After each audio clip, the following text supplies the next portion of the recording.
প্রিয় ছাত্রছাত্রী, যারা ক্যালকাটা ইউনিভার্সিটিতে সেমিস্টার 5-এ পরীক্ষায় বসতে চলেছ, সাবজেক্ট রয়েছে সাইকোলজি অনার্স, যার পেপারটি হলো CC11। তোমরা অনেকেই রিকোয়েস্ট করেছিলে এই পেপারটির কিছু প্রশ্ন আলোচনা করে দেবার জন্য। আজকে এই ভিডিওতে আলোচনা করব CC11-এর লাস্ট মিনিট সাজেশান 2025-এর জন্য। প্রথমে আলোচনা করব এই সাবজেক্টের বিষয়বস্তুটি কি, understanding and dealing with psychological disorders.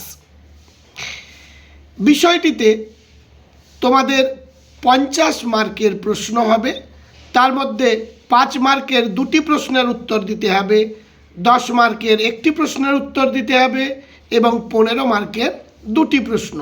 এই হলো মোট তোমাদের 50 নম্বর।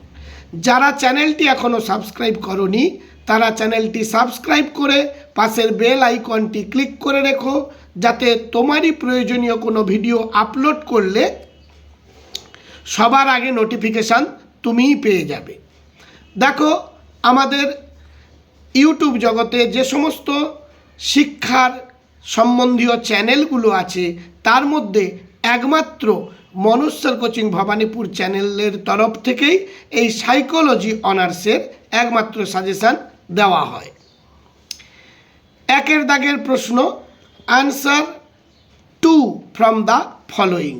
5 মার্কের 2টি প্রশ্নের উত্তর দিতে হবে। 1 number, explain any 2 goals of counselling. B, cognitive perspective of phobia. C, what is meant by non directive type of counselling. D, write a short note on dissociative disorder. E, persistent depressive disorder. F, dopamine hypothesis. এই 6টি প্রশ্ন দিলাম আমি, এর মধ্যে আশা করি তোমরা 2টো প্রশ্ন কমন পেয়ে যাবে। এবার 2 দাগের প্রশ্ন, answer 1 from the following.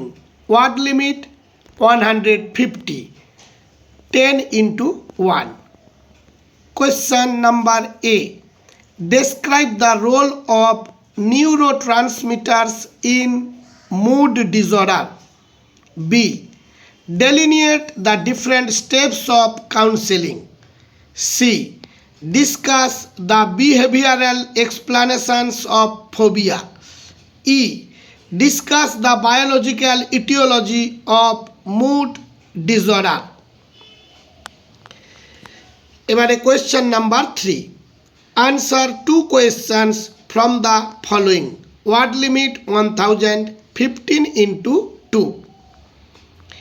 A, discuss in detail the treatment of schizophrenia. B, discuss in detail the psychodynamic understanding of dissociative identity disorder.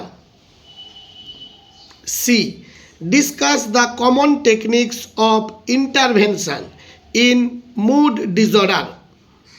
দেখো, প্রতিটি বাছাই করা প্রশ্ন, তাই তোমরা কোনো প্রশ্ন বাদ দেবে না, অবশ্যই কিন্তু তোমরা কমন পেয়ে যাবে।